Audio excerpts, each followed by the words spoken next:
Good evening and warm welcome this final session and congratulations. I would be happy to hear your experiences, thoughts, but to start with a empowering quote by Swami Vivekananda. It's on the topic of success. His idea is if you take up just one idea and make that one idea your life, if you think of it and dream of it and live on that idea, let the brain, muscles, nerves, every part of your body be full of that idea and leave every other idea alone. This is the way to success. So in Ram and Sita's story, it was the question, is it leading to victory for Sita? So it depends on your goal, but if it's become clear, the Sanjeevani or the knowledge that helps Sita win over Ravan, and seeing the bigger picture yesterday, it is extremely powerful. So welcome to all who've just joined, and handing over now to Prashant. Good evening. Thank you. Oh, and welcome back. It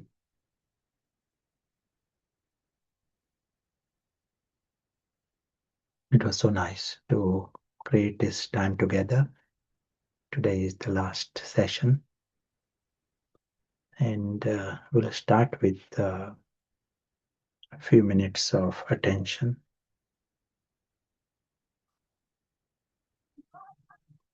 And attention should lead to the experience of the highest consciousness. And highest is where there is zero bondage. That's all. In a foreign world, don't create any attachments, bondages. That is what the highest consciousness is. For the highest, we need the best intellect. Just like we have to use the best instrument to do the good task. And the game changes completely. What happens with the best intellect? Now the invisible witness wakes up. And he sees the whole physical world is a story world, including what is happening here. And Prashant is part of that story. And as we saw yesterday, that story is like a film that is having limitations. It starts, ends. Story is not the whole world. In fact, our world, real world, is beyond the story.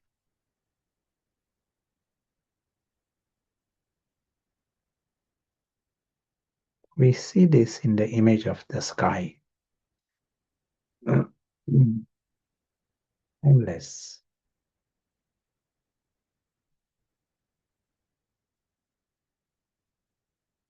And in the sky are the living stars. They are the ones who are invisible travelers, and they are the ones who are the actors.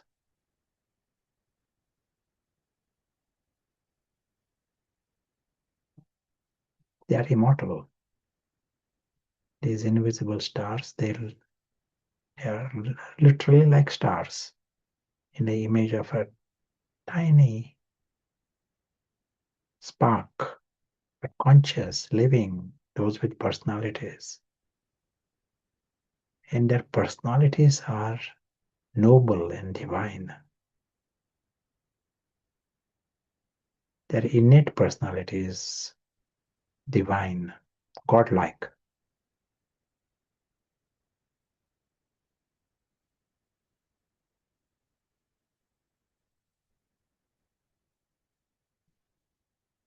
Because in the starting position is zero Ravan.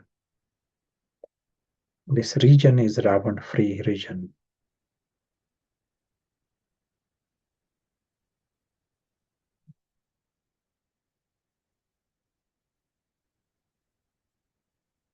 We are understanding this extraordinary truth of everyone. Everyone is immortal, everyone is noble, and beyond belief that such existence is possible. All are good and all are immensely lovely, a region of love and happiness and immortality forever. To realize that this is possible, that's a huge thing.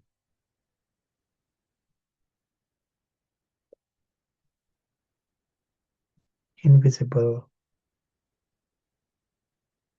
traveler is the invisible witness.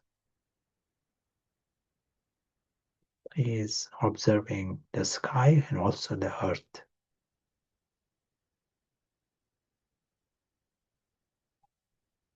And he's free to come onto this earth. He's free to come in the theater. But to come in the theater doesn't mean to come into confusion.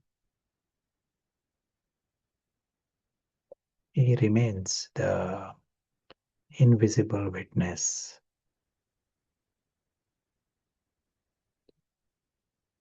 of this great film. He remains awake to his life with God and his worthiness to belong to God, to be loved by God, to have company of God.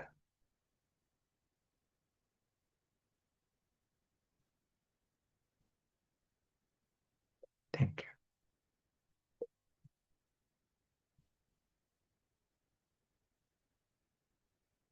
Today we are going to have a discussion on what God does.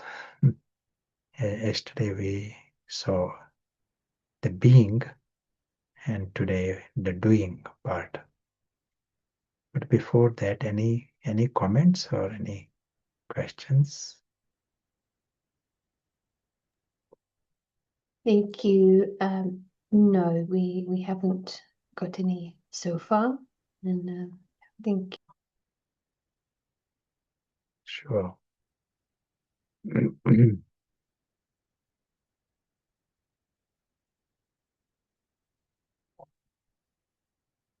will see the first little discussion about the prophets and sages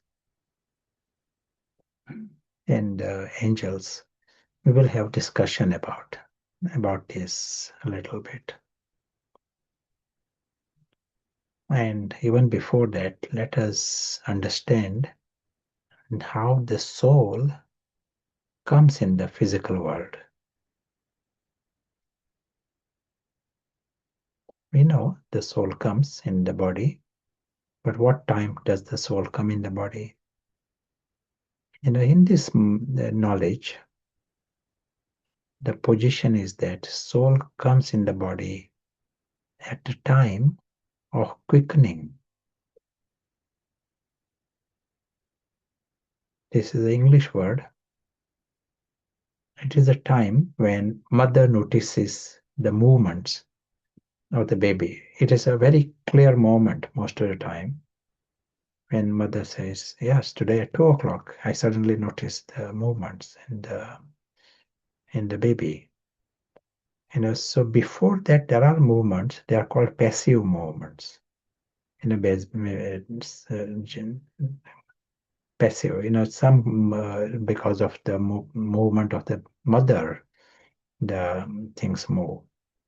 But after this moment, there are active moments, and sometimes mother notices that if she plays one music, the baby is happy. If she plays another music, baby is not happy.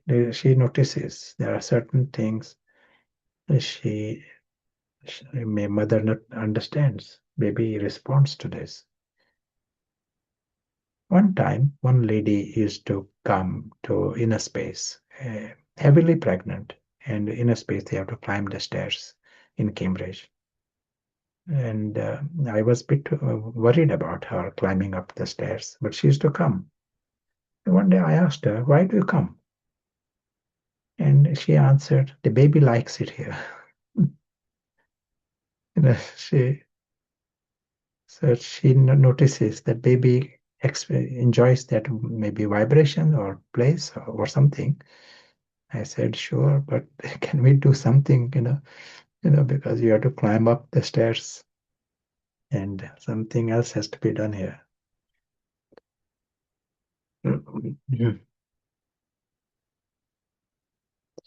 And so this is usually after the 5th month of pregnancy. What I mean is after the 5th month of pregnancy, the ears have developed, and that's why they respond to the sound and music like that. But the quickening can happen at 12 weeks of pregnancy. So 3 months, 3 months of pregnancy, it can start. It can be anywhere between 3 months and 5 months. Can be a little later even in some cases. And once the baby is in the womb, then the baby is born and the journey continues.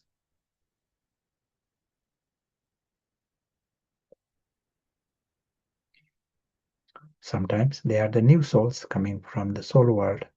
Sometimes they are the reincarnated souls. So someone has left a body and they are born. So that goes on. Now let us come to the story of prophets. How does the birth happens for prophets? Let us take the example of Christ and how this model explains, and then we'll see how the early Christians understood. So with Christ, in this model, there is first Jesus. Jesus is born in a normal way to his mother. And during the early days of Jesus, no one knew anything extraordinary about him. He himself was trying to search, understand things, and that was going on. His inquiry from John the Baptist, those sort of stories are there. But then, at the age of 30, what happens? Sudden transformation. It is like those who saw him before he was human, and suddenly there was a divine. That's what they noticed. And there is a power, and there is a conviction, there is knowledge. God, he's talking about establishes a religion, and now there are billions celebrating his birth. There are many born, in an ordinary way, that they don't establish a religion and they don't talk of God. But in his case, he did not learn from another teacher. Otherwise, they would have established a religion. But he establishes religion. Sudden transformation happens. Our ordinary, human beings, who are just seeing the bodily level, and the concept of the soul doesn't even exist. So they attribute to Jesus that transformation has happened in him. But spiritual model tells that when Jesus was born, there was a soul of Jesus. And at that point, when there was a transformation, there was the soul of the prophet came in from the soul world. And the soul of the prophet, he has come clean. He has come from the soul world. So, and this Jesus' soul, it is a human soul. Maybe he had lived life before, so he is not having that power, or conviction. But prophet soul has. And from that moment onwards, two souls play the part together. But the divine soul, because of its understanding and purity, he has come from the soul world. He is free from Ravan. So he plays the part of establishment of the religion, but he brings the knowledge in what he knew. Now, if we come to early Christianity, sometimes we have students here who are from the theology college in Cambridge. So these are people who studies scriptures and Christian scriptures. And when I tell them this, they say, yes, this is what is there in there. That the early story is like this. In the first 100 years, the Christians have the understanding that they use the word divine soul and the human soul. And this is why they said it is a virgin birth, because birth of the prophet did not involve lust. And they also explained that if he was to come in an ordinary way, he would have lost power by the time he is an adult. Just going through childhood, just living in this world where everyone around operating in a certain way, it has influence. And I like this understanding. First 7 years of our life are formative years. And during this time, if we are involved with body conscious people all around, everyone treats you, sees you in a body conscious way. That is what becomes your model. That is the way you see the world. It will interfere. That is what happens to every other. There are many new souls come. As we said, not everyone becomes prophet, but they are born in a society. So formative years are spent with the body conscious people. So we may have to think of this. If we are to really protect them, we may have to keep them in a special environment, or we have to create an environment. I don't know. Adults should be soul conscious.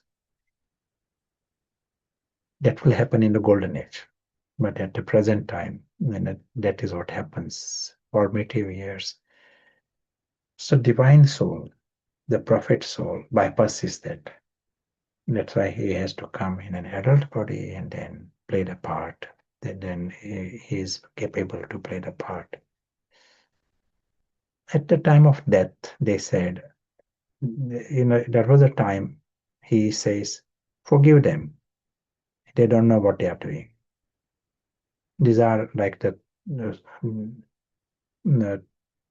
words of power. words of strength. But the next, at the last moment, he says, "Why hast thou forsaken me?" These are not the words of the prophet, these are words of doubt. And they said, by that time, the prophet's soul had left already.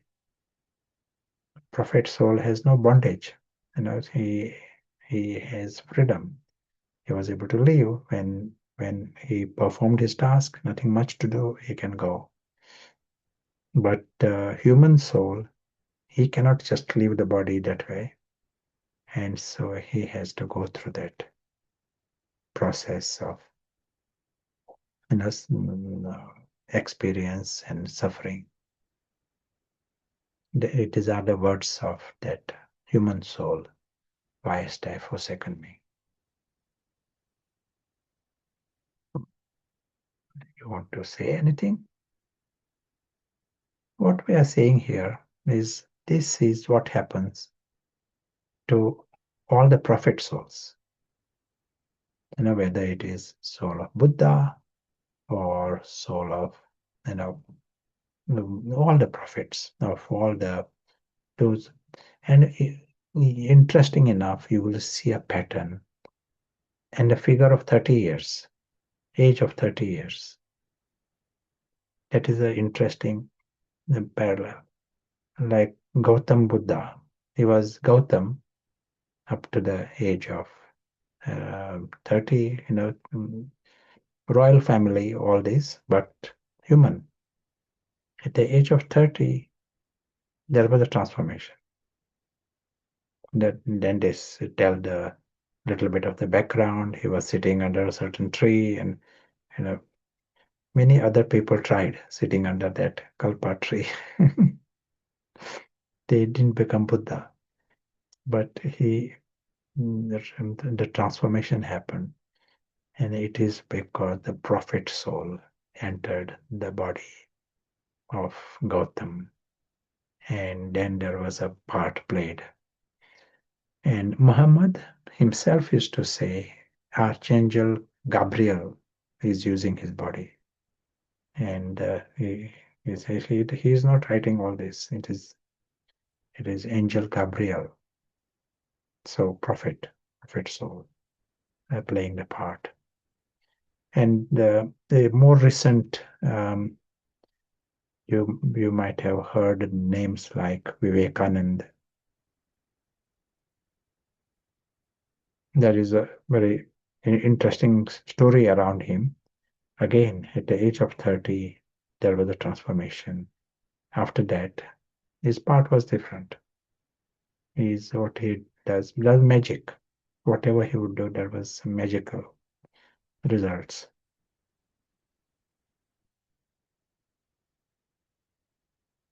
Yeah, it will be nice to hear any thoughts. Maybe let us hear thoughts from Sarah. We have to sort of redraw our map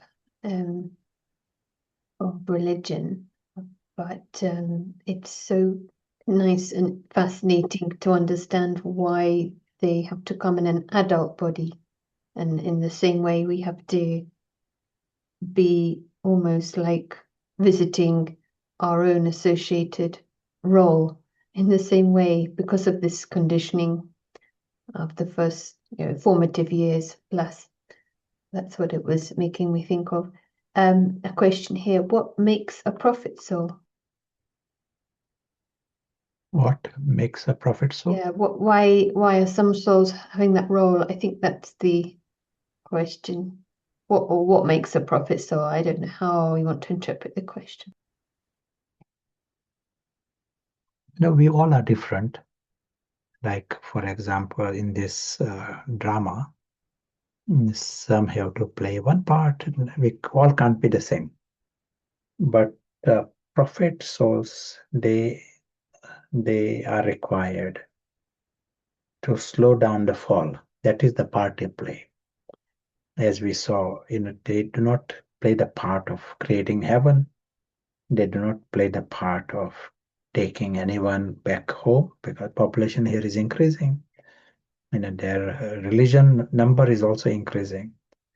and heaven is not created now over all these thousands of years. Heaven is not, but they play the part to slow down the fall.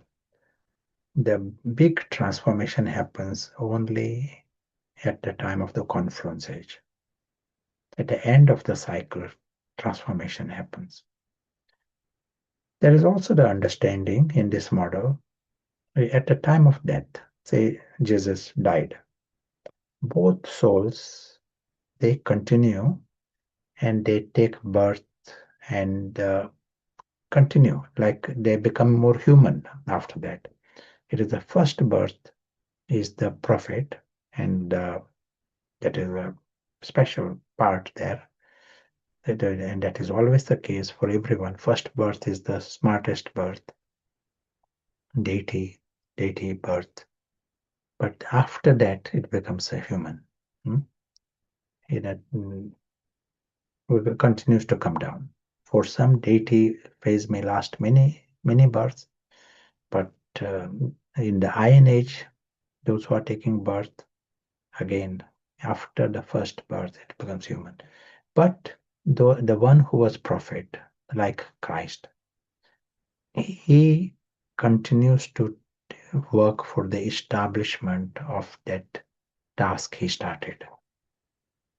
So if you see history of different religions, you will see a pattern. There is something, someone in the next generation who is working with passion in the establishment of what he started. And this is what happens with the prophet souls. So there is a possibility. Saint Paul, after Christ was Saint Paul. Saint Paul is the one who spoke, with full conviction, and he's the one who put together the Bible also. He made sense of what apostles were talking about. So one person, in that generation there were not many, and so where does this conviction come from? It came from in this model. Possibility is that the soul who started, he continues with the establishment. And further down, there will be the same soul becomes king or emperor, and then he works for the task in that role afterwards. After Buddha, there was a King Ashoka, in India, who worked for promoting Buddhism all over India and beyond India. Ashoka is very much loved in the Indian subcontinent. He was a philosopher king. That's the way they understand. He was a king, but he was a sage, Raj Rishi. And it is in this model because he played that part, in the earlier birth, prophetic part.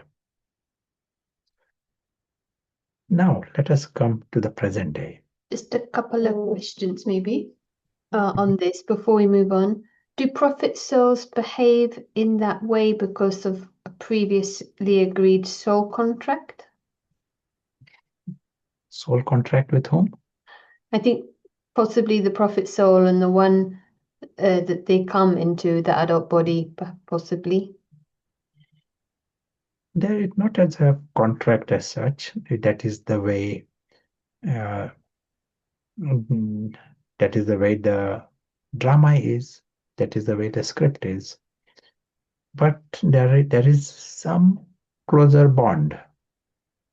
Just like there is some families or some souls are born in a certain family, there must be some reason why they are born.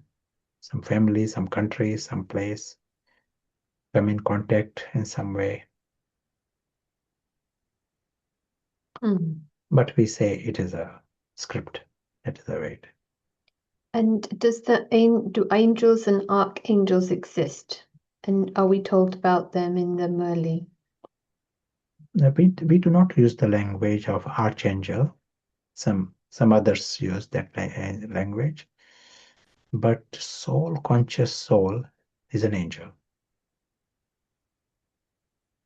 In other words, we all are a race of angels. When we cross the line, we become humans. When Ravan's department starts, they cannot fly anymore. They lose the wings. Wings in this case is just symbolic. Is there a reason why transformation happens at age 30, around that time? It somehow appears, I'm curious about this, but I don't see it has to be at that point. But I'm going to discuss today about God's incarnation, and it doesn't happen at 30. It happens at a different time. Praise. But with prophets, somehow there is a figure of 30 or around 30. It makes sense if they're fully adult and maybe having more autonomy, maybe at that age. Yeah. And last question here, is it because of the qualities in the soul that they play certain parts that have reflected in, say, the prophet or any other role? Is it a reflection of the qualities in the soul? There must be, yes, there, and it's in this case to play the part of the prophet. That prophet's soul has to be pure, it has to be free from Ravan. That's how there is a magic that is experienced to establish the religion and bring about this huge transformation. There is power required, spiritual power, and it is at the level of the soul. Yes. No other questions right now? Yeah. So now we are coming to the confluence age. And we said confluence age starts with the incarnation of God. God is the one who brings this knowledge, and it is this knowledge that starts the process of transformation. Now, where who, and this is what we are going to speak today. In fact, the history of Brahma Kumari's institution is the history of the confluence age and the history of God's incarnation. And this started in the year 1936, late 1936, around the month of November, that kind of time. What happened? One individual citizen from northern India, northwest India, that time, in that province was called Sindh, and city of Hyderabad.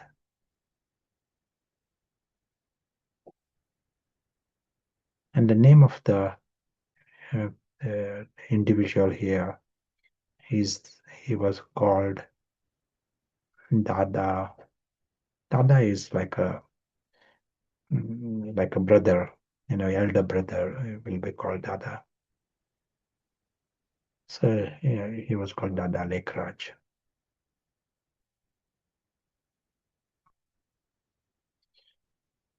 He was married, children, family, and he was age of 60. He was in the Hindu religion and fairly serious devotee in his way, but not a priest, not in that way. He had his own business and fairly rich by that standard of that time, dealing with the business of diamonds. And 60 years is considered to be pretty, old age. And in Indian tradition, you usually retire and dedicate your life to God around that time. And in his case, around that age, he started getting visions. So in his this drama presents with this phenomena, visions, and the visions, not just one. He would get many different visions, and in the visions would see God. He saw golden age. He would see deities. He sees his own future, you know, and is a bit curious what is happening. Why am I getting this? It is seen as a huge gift from God. And then as time progressed, he noticed that if he just looks at someone, they would go into trance and they get vision. And some others get dreams, and dreams in the dreams they see his appearance, and some are given the address where to come in the dreams. In that city of Hyderabad, there was as if magic going on, and it was all around this one person. And he was not planning anything like this. And he was himself is a bit puzzled, positively, because the whole thing was a bit magical. And they all were absolutely, um, excited about getting visions and seeing God. Sometimes a scenario like one of our senior, those who were there at that time, she tells a story. One family comes, father, mother, and 6-year-old girl come to visit him, and they are having a cup of tea. But as soon as they enter the house and they see this man, Dada Lekraj, this girl runs to him, clings to him, cries, and says, "Why you left us? Why you left me?" This kind of language. And so he consoles her. He says, "Well, we meet now. It was so nice to meet again." So he sort of calms her down, and then they having some sweets, and she's not eating anything. She's just sitting there sobbing, and these parents are talking to him. And when it is time to go, she doesn't want to go with her parents. Not only that, she is willing to give a fight. She can't think of a higher possibility of she living at this point, having met him. She can't live. And then the parents have to say that, okay, let her stay here tonight. We'll collect her next day. The next day she doesn't want to go. You know, and it is like a puzzle. Even those who are seeing it, they said, this is something much deeper here. You can't explain. It is some account from the past life. It appears a bit like this. So we may have to accept this, that she is from here.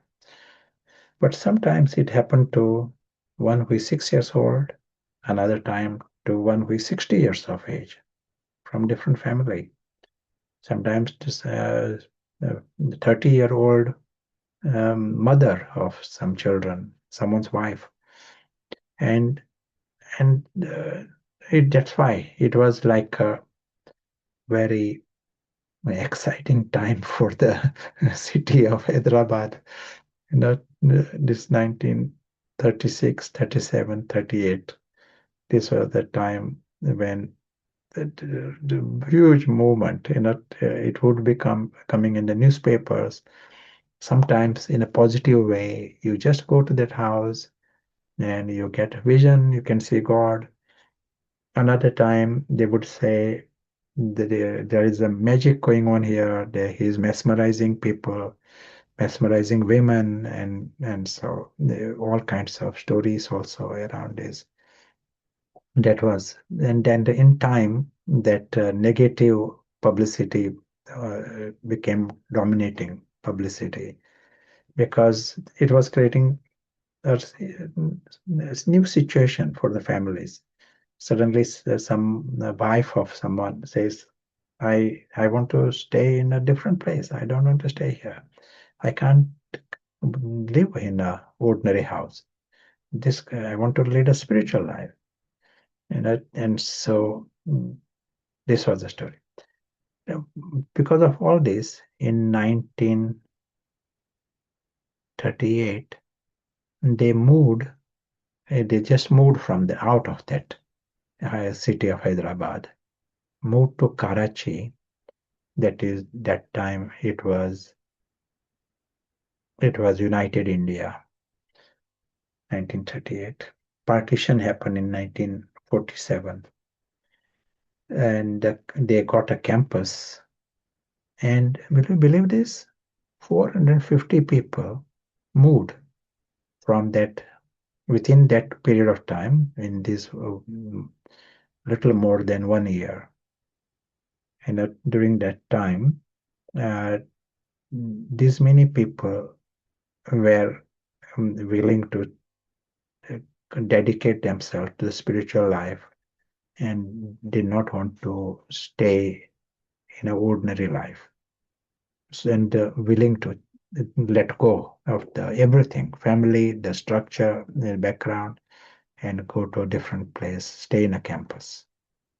A large majority of them women, and some young men.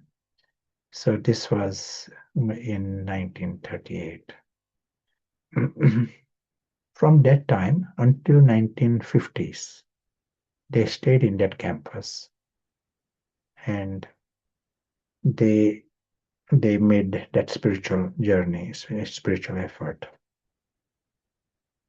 What was happening from 1936 onwards? And if we use the word Dada Lekraj, he was given the spiritual name, and the spiritual name was Brahma.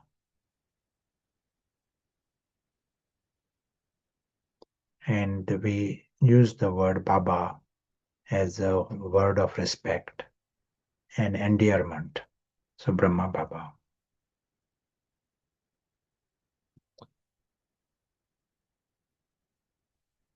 And so in time, he realized that his body was used, and there was a part played by God, and his what was happening was because of the part played by God. He was told that it is the time of the big transformation of this civilization.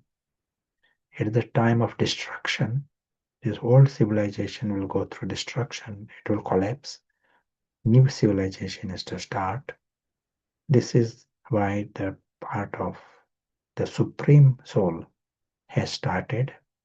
It will happen through his body. His body will be used as a medium.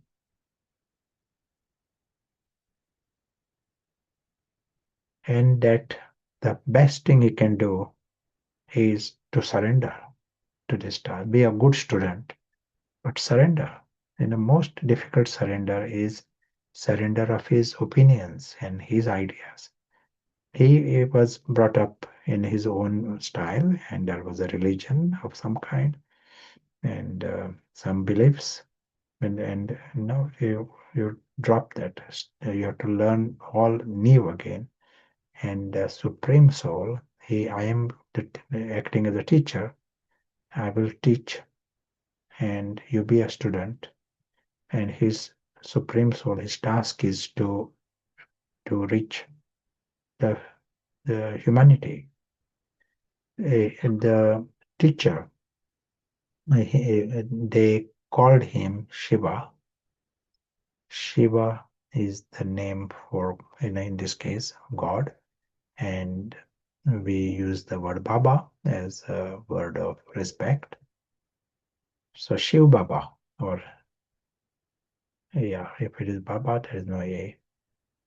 Shiv Baba is the one who is using the body, and the words that were spoken through Shiv Baba, they called that Murli. Like I know in some religion they might say sermon, or sometimes they may call it lecture, or some uh, we hear Murli. Murli because it was like music for them. Murli literally means flute. And what Shiv Baba was speaking, the soul was absolutely in trance. And many times, even before speaking the Murli, half the gathering would go into trance. So it was just a different scene of the drama at that time. And they would get visions, sometimes messages also.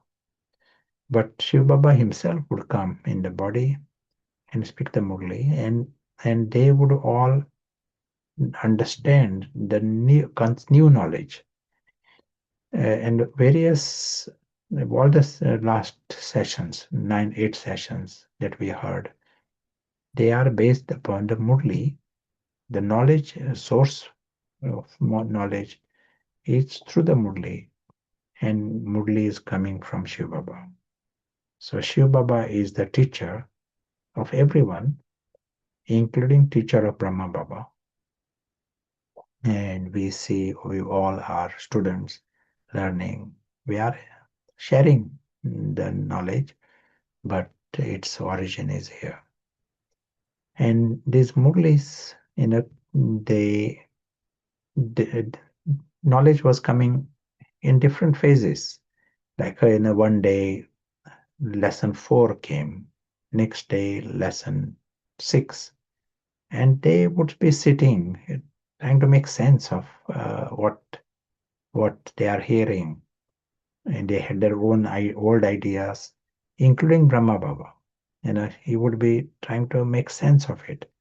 And then lesson 2 comes in time, and the whole jigsaw puzzle got solved in time.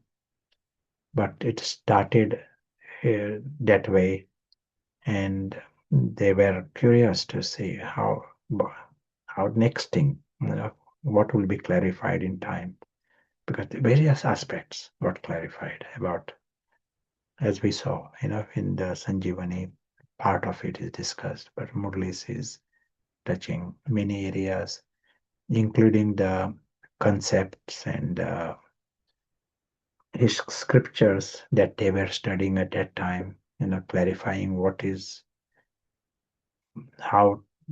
interpreted, how it is interpreted, what is the right way to see things.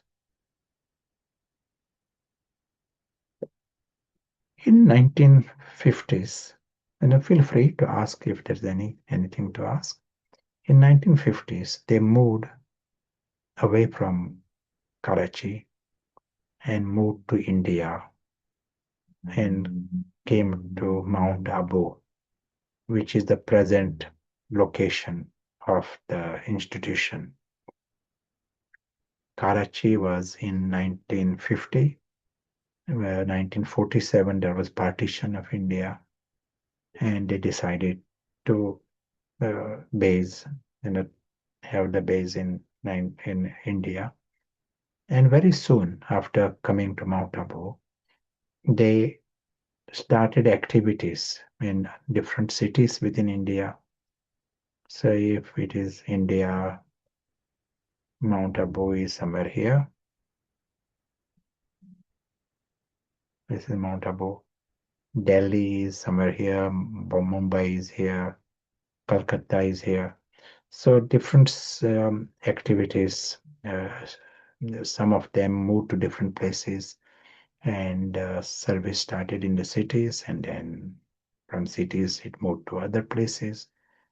Now it is like the whole of India. There is not many towns, I would imagine, where there is no no center. You know, it is all over, right from Kashmir to Kanyakumari. Kanyakumari is the southern tip of Kerala of India, and Sri Lanka is here. So we were also there. In 1970, activity started in London, and then it moved from London to other parts of the world. So possibly by now, every country is connected in some form. But the proper centers in more than 100 countries. I'm happy to hear any comments. Yeah, much appreciate the history. And would you say a little bit about the uniqueness of that time compared to what it is today? We understand the expansion, but the phenomena of individuals leaving their roles versus today, where it's very much more, it's not, that's not the pattern. And could you say what the pattern is today? People are living in the homes and practicing. And do you want to say a bit about that? Sure. Yes, the knowledge is meant for everyone, all the people. It is for the souls. So this knowledge is given in the military. Some places, our centers are where there are military camps, within India, and we got centers, and people of military come to the centers, and they are asked to stay in their job. There are people living in the cities and families.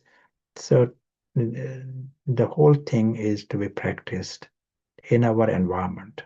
In the early stages, they had to stay in that campus, and they had to learn the whole knowledge and practices.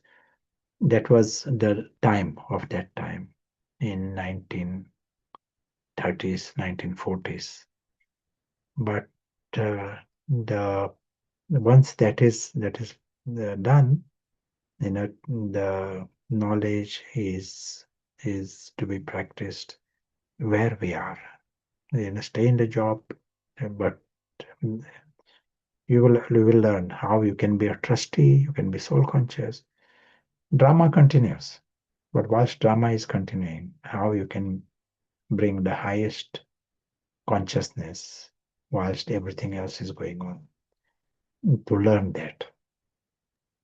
It's helpful because for many of us, we're familiar with the tradition of, stepping away from the job and then I am spiritual now, or waiting till retirement. So this is like a different tradition where it's open to all, and equally so. Yep. Yeah, nice. One other thing I want to tell. In 1969, which is, it is that time Brahma Baba himself was more than 90 years of age, more than 90, 92 or 93. And it is 90 years is a very old age, at that time in India. But he left the body. We don't use the word anyone dies, but the soul left the body. And this was on 18th of January 1969. And so that until then, he was the medium. Shiv Baba was speaking through him. That's what everyone knew, and they did not know what is to happen next. But within 3 days' time, so 21st of January, one trance messenger, her name was Dadi Gulzar. and she was 7 or 8 years of age when she first started along with her mother. Her mother was very interested, and this is from 1936, 37. And from that time onwards, 1937 onwards, she has been connected with Baba. Word Baba, when we just use the word Baba, it is meant for Shiv Baba. And so Dadi Gulzar, she was connected, and she was trans-messenger and having this different gift. So even Brahma Baba would ask her to bring message at a certain time from Shiv Baba. That was going on. Shiv Baba would come in the body, speak Murlis, but Shiv Baba was not there all the time. So the message was brought through the trans messenger. So this was happening until all the time during her lifetime. But in 1969, when Brahma Baba had left the body, in 3 days' time, she had gone into trance to bring the message as a trance messenger. And instead of bringing the message, Baba came in her body and spoke the Murli. And since that time, since 1969, her body became the medium for Baba to speak. And the Murlis that were spoken from that time onwards, we call them Avyakt Murlis, implying that Brahma is Avyakt. Brahma is beyond the physical, angelic, and the Murlis were spoken after that. So they are called Avyakt Murlis. And that happened from 1969. And that continued until year 2020, around that time, when Dadi Gulzar left the body. I think she left the body in 21, but she was herself more than 90 years of age when she left the body. And the promise from Baba is Baba's part will continue as long as the confluence is there. Form will change, but part continues. How it will present again, that is another details. But we have the Murlis that were spoken from 1936 until more recently in the 20s, in the 2020s.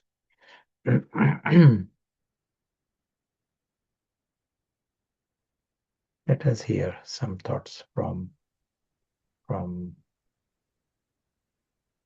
you, from Sarah. Maybe I'll just share the questions at this stage. Yeah. Did Baba use any of the Vedanta knowledge, so scriptural knowledge in India, or just what was spoken through him? Yeah, Baba doesn't use scriptures. It is like the original. It is like the original knowledge. Sometimes he tells how the things are.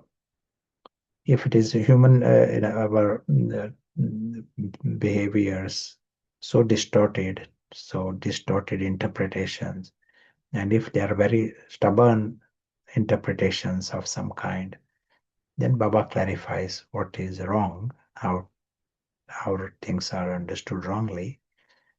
But Baba just speaks. It is not based on any scriptures. Give sometimes some analogies, some mythological analogies. Baba likes to use them. That structure is there. The scaffolding is there of different. Just like we used Ram, Sita did this story to understand knowledge. But if you go into the village or city in India, not they are so lost in the story they don't understand the spiritual message behind. None at all. What we spoke, that is the interpretation given by Baba to us. But if you go in the India, in the religions, they see it as very physical, Sita, and very physical Ram. It's more like creating a bridge of understanding using the belief system tools. Is Brahma Baba, it's written prophecy, but I think they mean prophet, because Jesus also received knowledge from God, and she's put brackets Bible. So Yeah, Brahma Baba is a student. That's what the way he saw himself, and he also said, yeah, he's just like everyone else, and we all are learning together, and anyone can go faster than him. That is the position he took. That he was very, very happy to learn. Did not want to take any other role at that time. At the Confluence, a student is the best position.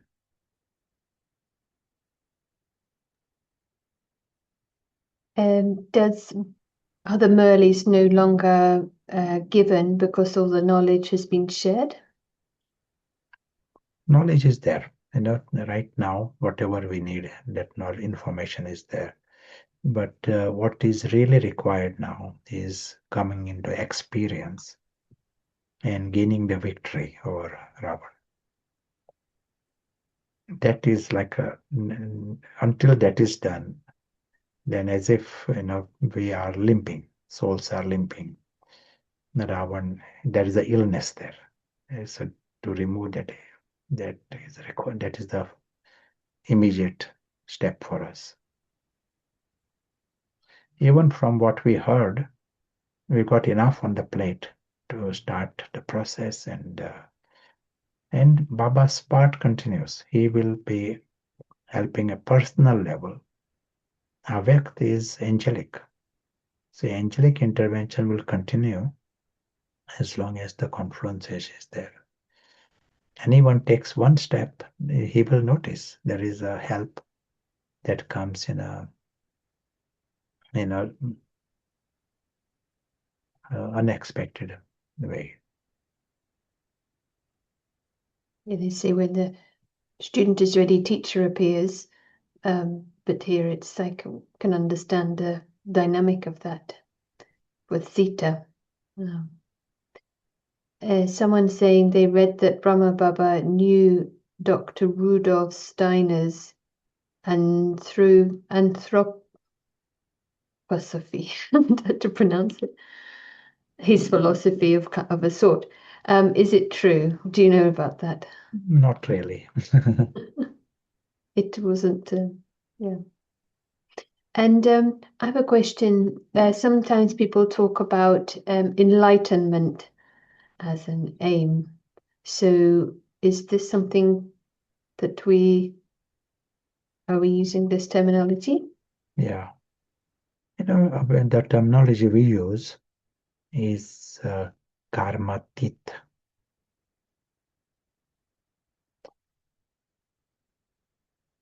And we saw in our inner life with all these false identities, and it is like an alloy within the soul. And soul consciousness is there. There's a point, but there is more alloy. The the transformation that has to happen is this transformation to remove all the alloy. So that is the karmatit stage. This we use the word enlightenment as the starting position. The process starts when you have realized, you understood what the whole thing is. For Brahma Baba, that 1936, that was a moment of enlightenment, because he himself realized what has to happen. He became Karmatit in 1969. So it took him 33 years to become Karmatit. With serious effort, so teacher Shiv Baba is right with him to guide, and it still took 33 years. Now the things are made easy and understanding is all. Then Baba sometimes says butter is taken out already, so things are very easily understood, available, can be practiced. So in theory, time should be less if someone makes a serious effort.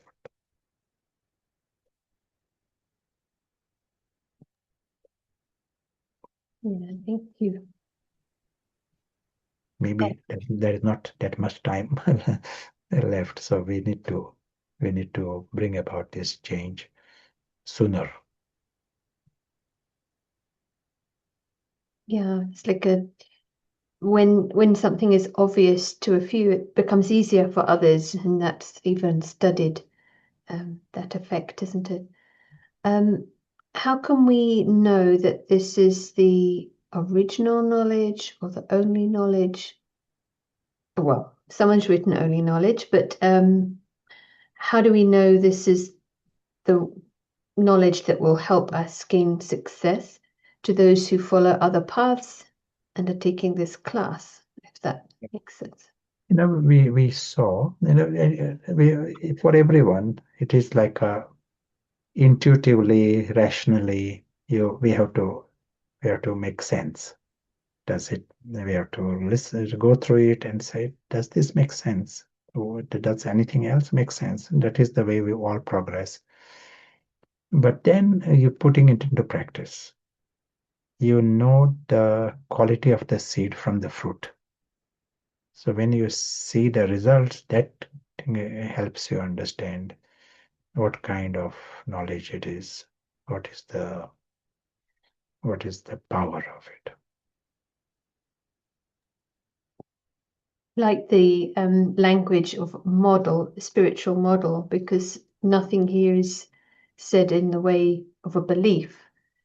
And but probably the key is to not mix the models when you're experimenting with it, to apply the principal idea, giving it a try for some time, and then you can objectively assess rather than mix ideas, then you won't get clear result. Yeah, no other questions right now. Happy to go to the rooms. So we could take this topic, what's the significance of the Confluence age? And what is the journey to becoming Karmatit? So this point of reaching that soul conscious clarity. Is that fine? Yes, nice. That to discuss basically what we've been going through. So we'll open up the rooms and enjoy. We'll meet you back very soon. Thank you.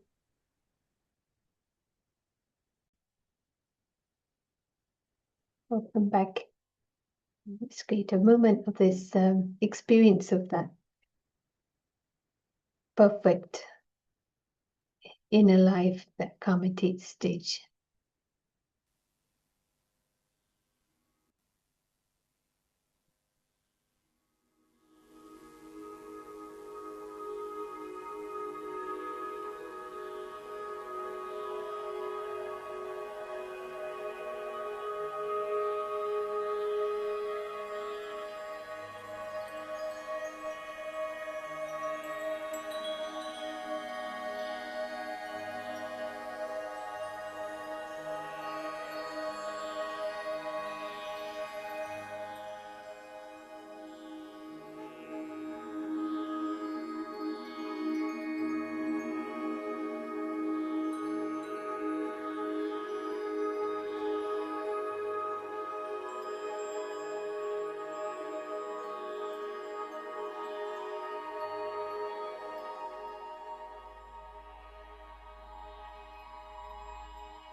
Thank you.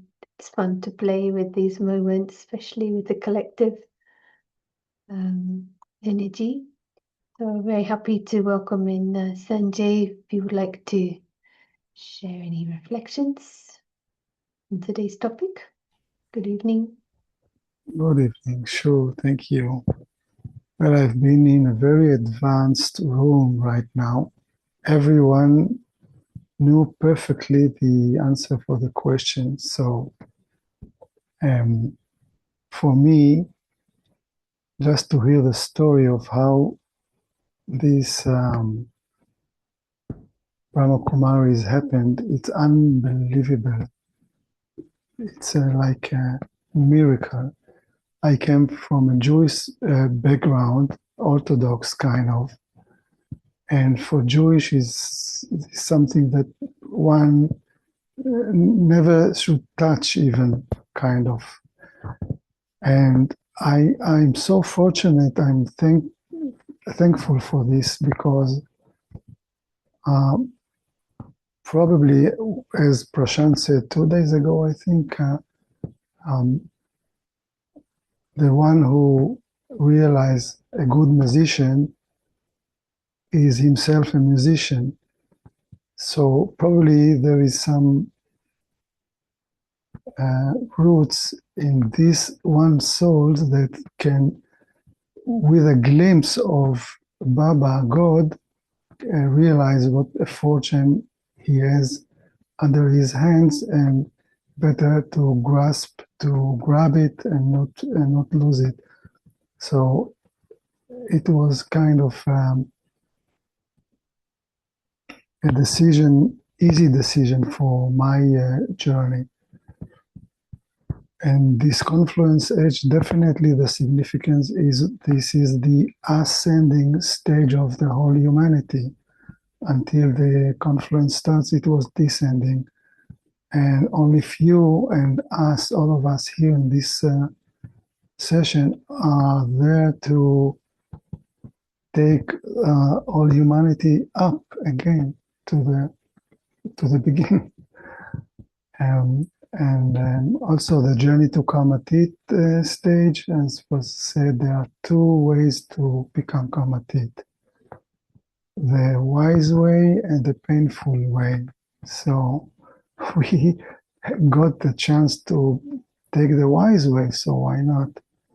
And it's a kind of effort, but it's an easy effort, right? Because it is full of fun, knowing that nothing can happen to oneself, is eternal, and this is a film, this is a theater drama, and one here is to play a part.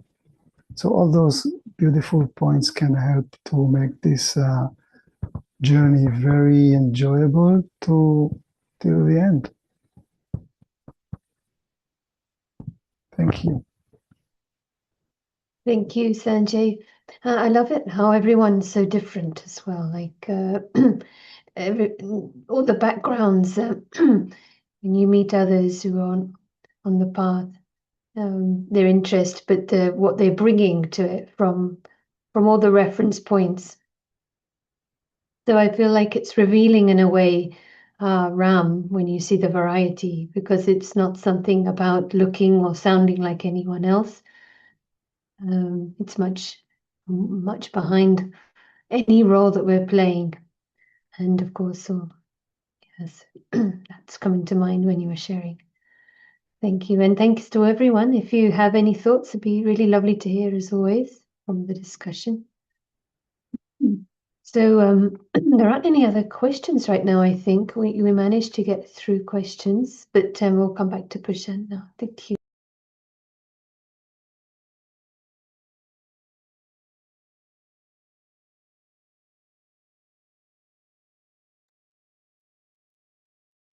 Hello, greatly appreciated this whole journey together.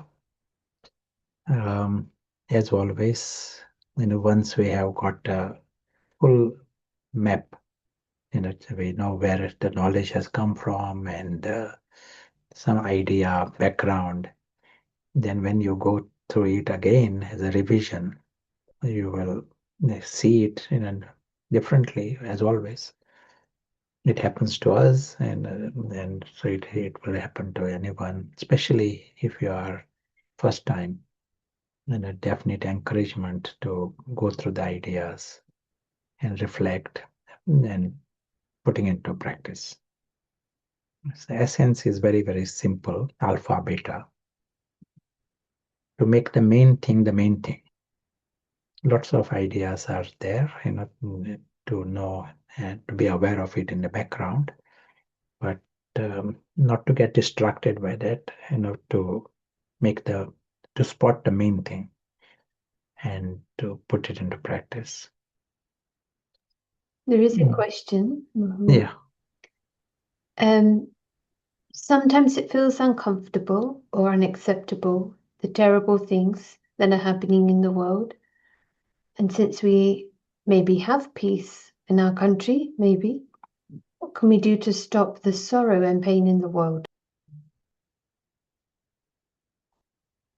When we understand these ideas, and when you understand soul awareness, then you realize that the real problem is everywhere, not just some countries where there is some situation. All over the world, all souls, because they are not even conscious. We are seeing this story, suddenly stories, there is fire, another time there is story, there is a Christmas party. That is, but souls, our real brothers, they are not even conscious. So our intervention is global at every level. They have to become conscious. And once they are conscious, then story is a side scene. Just as you may be watching a television, what is happening, and it doesn't create sorrow for you. There is a beginning and there is an end. There are dragons, there are fires, but you are completely out of it when you are sensible. Same happens here. Once the soul is conscious, he understands his immensely beautiful truth, eternal truth, understands he is never a victim, never a beggar. Never. In the story, there is an end also. But still he knows he's never a victim, not for 1 second, not the slightest. He knows the extraordinary reality beyond. And this is what we have to experience. Ravan is and absolutely, fanatic about living in that story. That is Ravan. All his 10 heads, they are all lost into the story. Embodiment of ignorance. So more we become free from Ravan, more this alaukic perspective, angelic perspective will become natural. Once it becomes natural to us, it will become easy for others also. Sometimes I feel that it's mistaken as apathy because it appears you're watching and not participating, but actually it's you're involved but not taking the sorrow. You can actually give that vibration of security, attitude of dignity, even in the worst scenarios. So it's not negating action if possible. There may be something one can do locally, but it's not dispassionate to the actors. It's very involved, isn't it? Does it make sense? Yeah. We always act based upon the information. If I have more information, then my intervention will be more accurate. And in this case, you get a full map. And so it is an intelligent intervention. If others think it is apathy, it is that not a problem. What others say, but you are working at a root level, deep level. You're not helping the beggar mindset, you're empowering the prince and the one who is already secure and full, isn't it? Someone is requesting to have a session about all aspects of God. So maybe we can also share the recording of a previous retreat where it's been covered in a little more detail as well. So no other questions right now. So we'll come to some slides. We are discussing this time and the history of this institution, more discussion about the Confluence age, and it is just a little interesting for us to know. So Brahma Baba, you might have seen the photograph, but this is the photograph of Brahma Baba in maybe 1950s.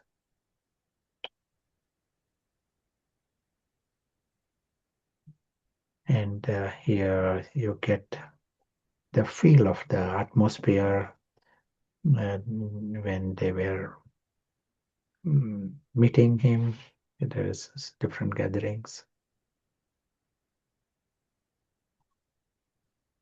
One sitting on that gaddi, we call it. And next, on the other end is the one whom we call Mama. She was like Brahma Baba's right hand at that time.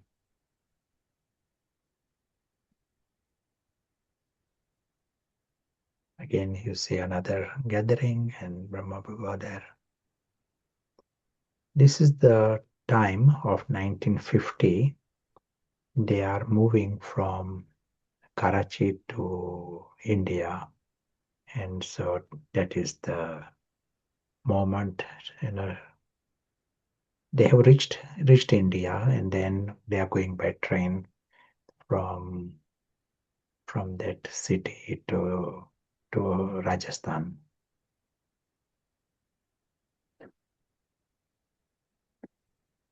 Different gatherings. This is Mama, and on the left you see Dadi Kumarika, who later became after Brahma Baba. She was the administrative head of the institution.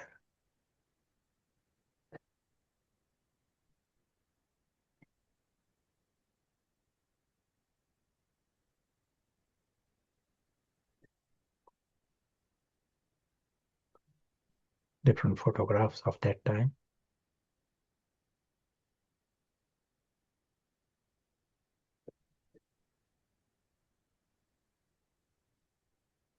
This is Dadi Janki, and she was the instrument for service outside of India.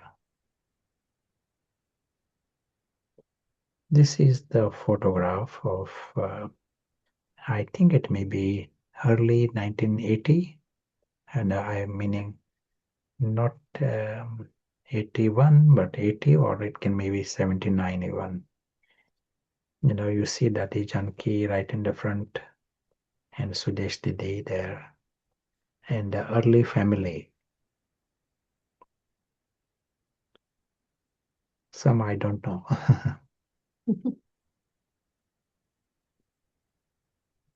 This is a photograph of India, Madhuban, from Madhuban, seeing the village of Mount Abu. This is a scene of Regent Street, first inner space inauguration, London. This is the mountain where we sometimes go, and great time for meditation. It is called Baba's Rock.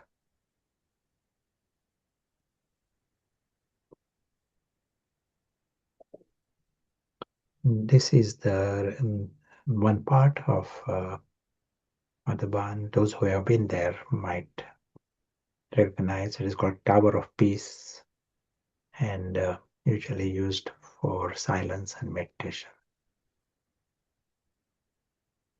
Another campus a few miles from the main Madhuban.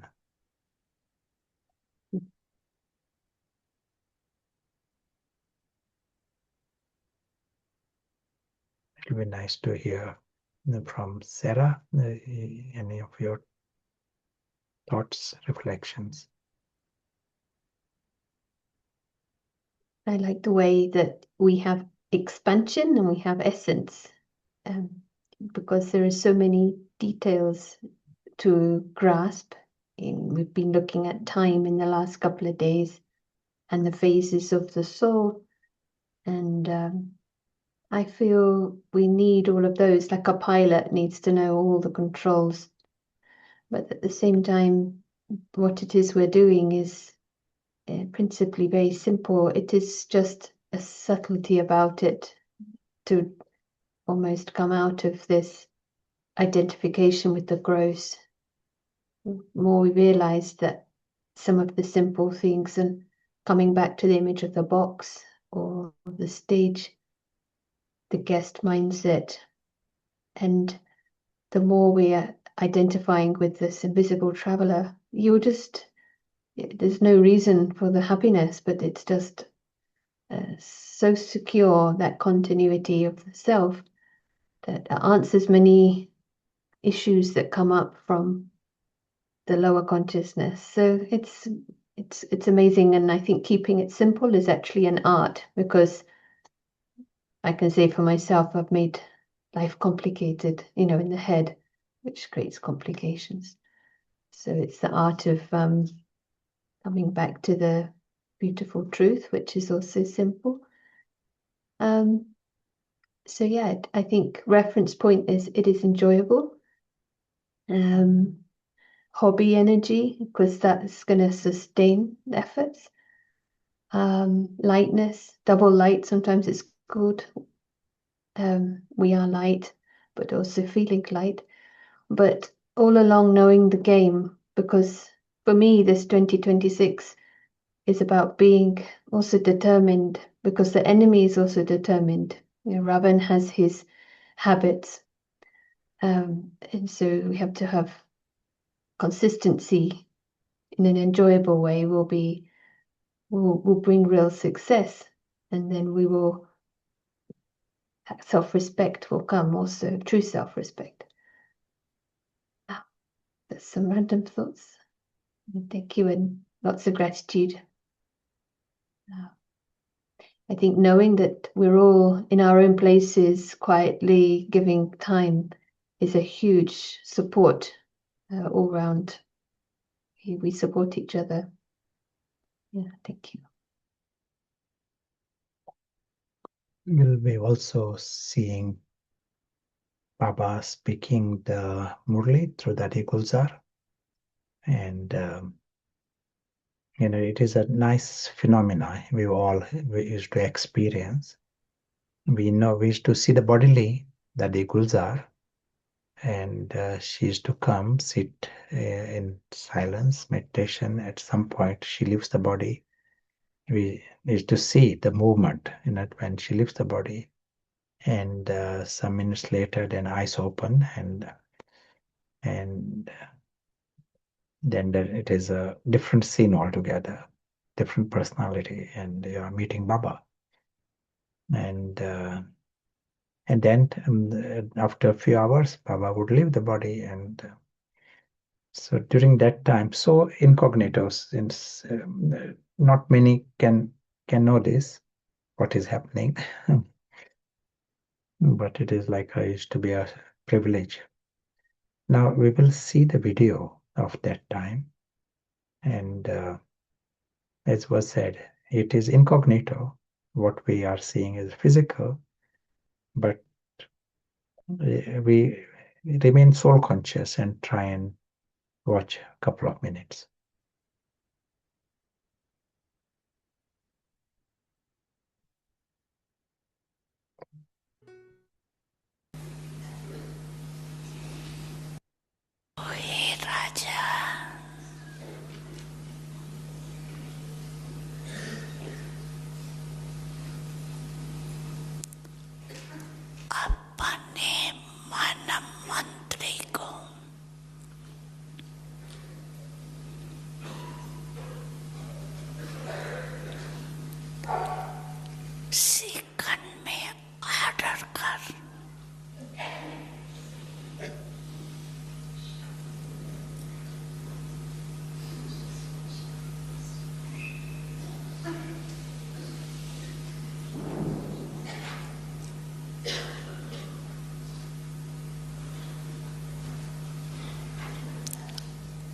Shadidi Fidei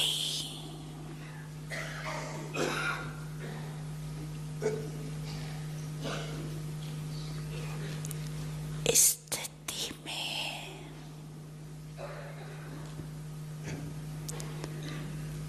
स्थित कर सकते हो। करो order 1 second में।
Yeah.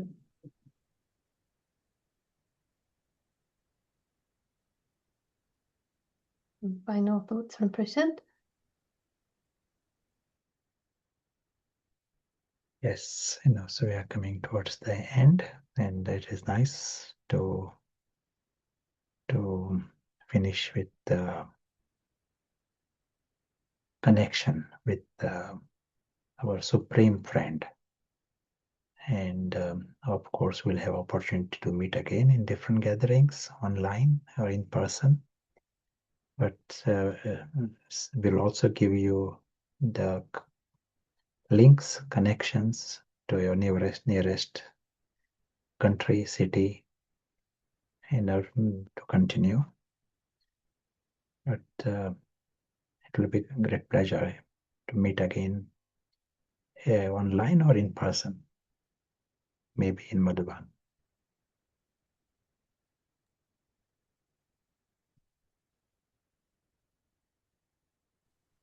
Thank you. It's been quite incredible to have this chance, and just want to extend thank you to Giorgio, who's translating and last 2 sessions. So there's no ending, but we'll meet again, as we know, and we'll finish with a song, because this song ties it all together as well. So I hope you enjoy. Thank you so much.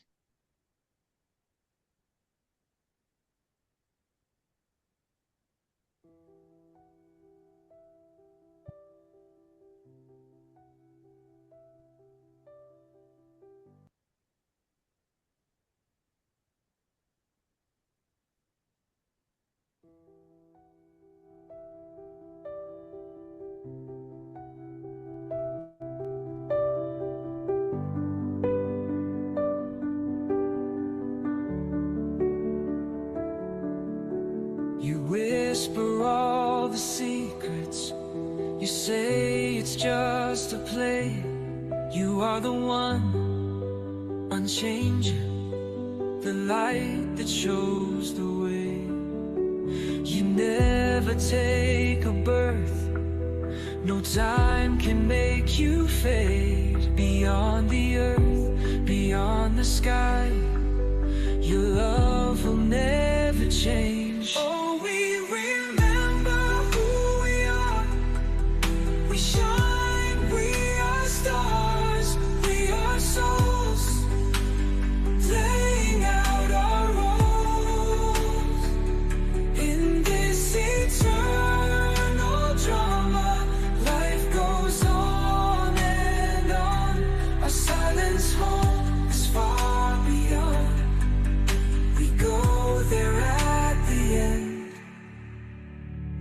souls are ever the same. That's why there's no one to blame. It's just a game that we play, yet all belong to you. Each a spark, a sacred flame. Oh, we remember who we are. We shine, we are stars. We are souls playing out our roles in this eternal drama. Life goes on and on. Our silence home is far beyond. We go there at the end. And when the night is near its end, a cycle near complete, you descend upon this earthly stage where we all souls can meet. Oh, we remember